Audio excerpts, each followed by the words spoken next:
This year, I decided whatever I could get cooked ahead for Thanksgiving was going to be good, because if you're like me, you always got to clean up before you can cook up.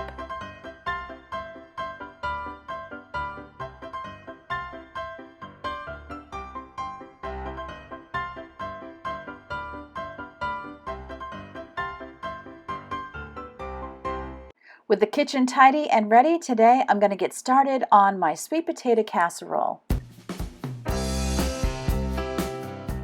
I find sweet potatoes really hard to cut, so what I like to do is slice them like you can see here, and then I go along the sides, trimming off all of the peel.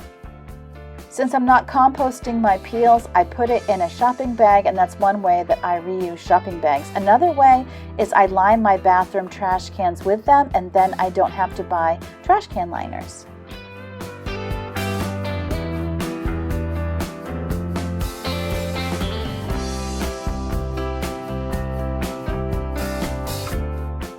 I'll also take out the pan that I'm going to be cooking the casserole in, and as I cut up my sweet potato, I throw it in the casserole pan. That way I know how much to cut.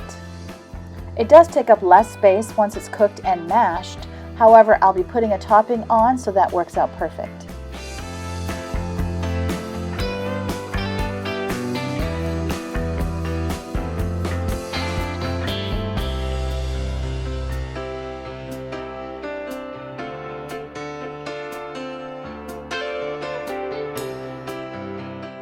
I would love to know in the comment section below, what things do you like to have prepared ahead of time when a holiday is coming?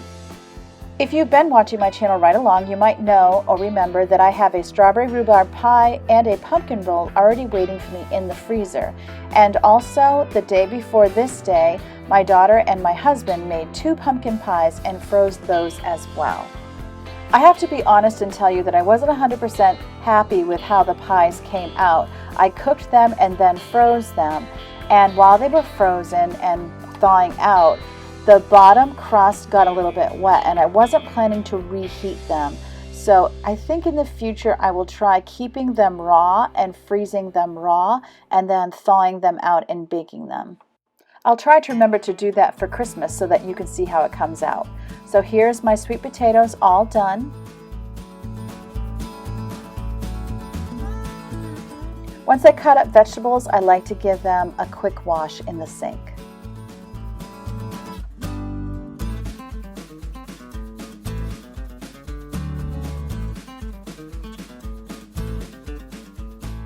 All that's left to do is put them in the pan. Unfortunately, I put them in this pan and noticed this pan is far too small, so I had to transfer them to a bigger pan. Am I the only one who marvels at food prep videos, how everything seems to fit in whatever container they chose right away? I wonder if they actually test out the containers off camera. I boiled these till tender, and I'm just getting cleaned up.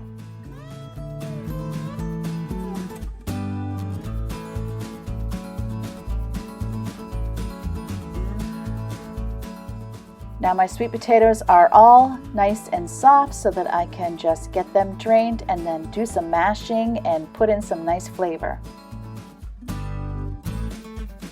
I'm putting them right back in that casserole pan. As you can see, it is a disposable pan. I like these for freezing, and so I'm just hand mashing it, and then I'm going to be adding some butter and sugar.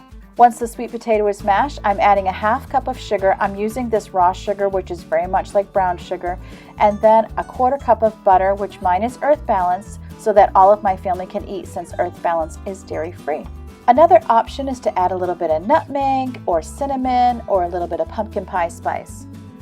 This was frozen and then thawed back out the day before Thanksgiving, and then I heated it up in a 400-degree oven, and then I put my mini marshmallows on top and put it back in until they were brown. When I freeze food, I like to put down a layer of saran wrap, because I find that this helps it to not get all frosty. Then I add a layer of tin foil on top of that.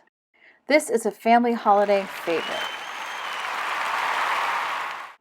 It's the day before Thanksgiving today, and it's also my daughter Yvonne's birthday. So besides the fact that I'd like to get an apple pie made, I also need to make sure I'm cooking her favorite foods today. This mess is gonna wait. I need to get into my living room and get the laundry separated, and that gray box was things I bought at Dollar General, just toilet paper and that sort of thing that need to come out so that I can fill it with my fall decor. And right now I'm getting all of the laundry separated so that everyone can be putting their laundry away. As always, any towels or face cloths or dish towels or dishcloths go into that tall basket you see there, and my oldest daughter Rachel gets those folded and put away. I'm also eating my lunch while I'm separating out the laundry. Thankfully, it was an easy lunch of frozen pizza. On the back of the couch are the things that belong to my husband and I, so I can get those put away.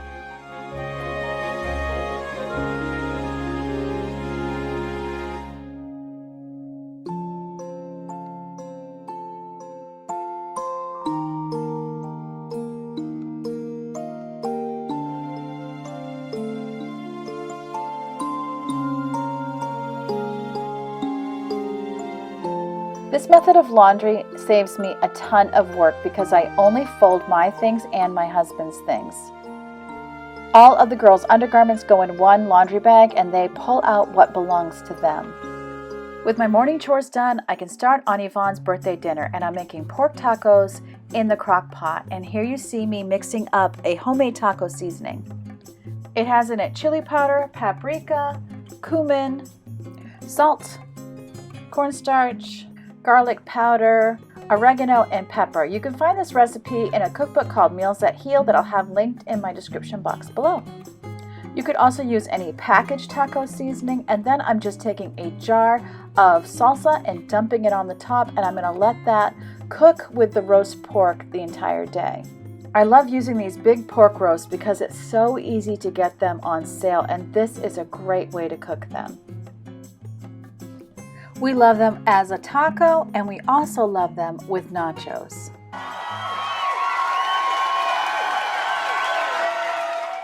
For today's Thanksgiving prep, I'm making an apple pie. I thought I would make 2, but as I got going, I decided to only make 1, and then I put the rest of the apples in the refrigerator. I flavored all of the apples, so I figured I could make the second pie the day after Thanksgiving. I'm adding in some lemon juice, and this is enough apples for about 3 pies, actually.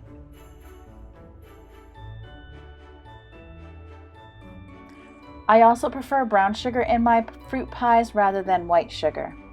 Unfortunately, I was low on brown sugar, so I just added some white sugar at the end. I always just look up an apple pie recipe every time I make it. This one came from Pillsbury.com, and I'll leave it in my description box below. But I was also adding cinnamon, salt, nutmeg, and all-purpose flour as a thickener. But you could easily just substitute cornstarch instead of flour if you want to keep this part of the pie gluten-free, because I know you can buy gluten-free shells in the grocery store. All I need to do now is stir it up, and my pie filling is ready.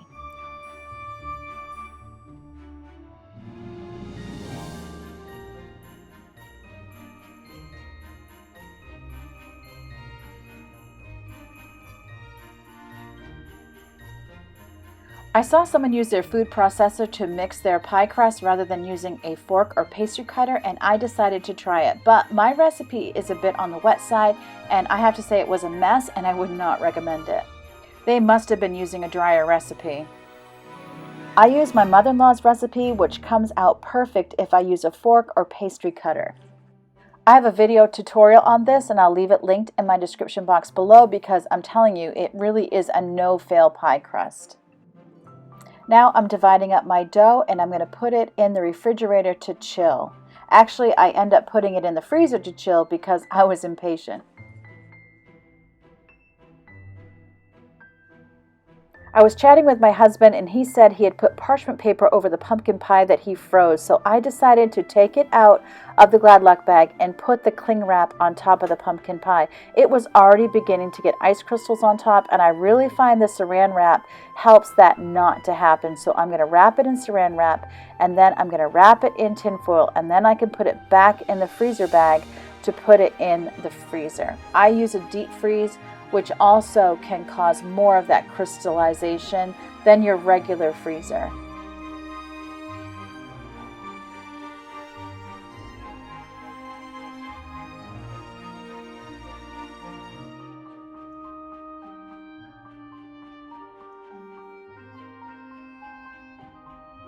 My pie crust is chilled, so I'm going to get it rolled out. I always roll it between 2 pieces of parchment paper. I find that much easier, and I don't have to add as much flour to it when I do it this way.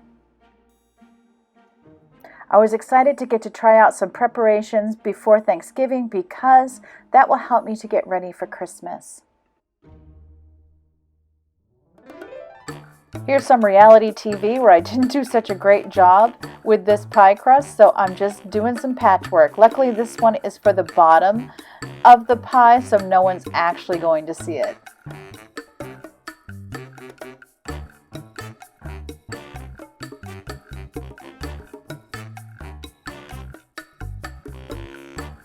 And don't forget to grease the pie plate.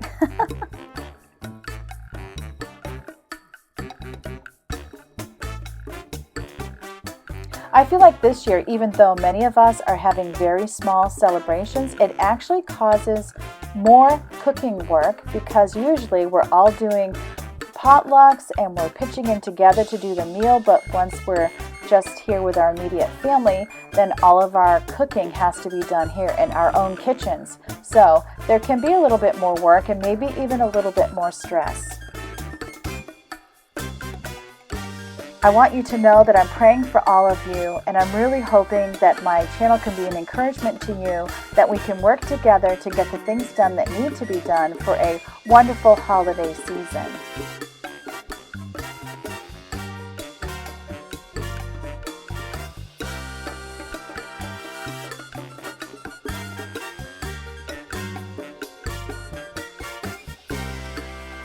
I like to fork seal my pie crust because it's just so quick and easy. I'm curious to know if you've started Christmas shopping yet. I'm going to put my first Christmas wrapping video in the upper right hand corner of this video. If you're looking for some wrapping motivation, you'll want to click on that, and if you do, I'll meet you over there. As always, remember, God loves you and I love you too, and I can't wait to see you next time.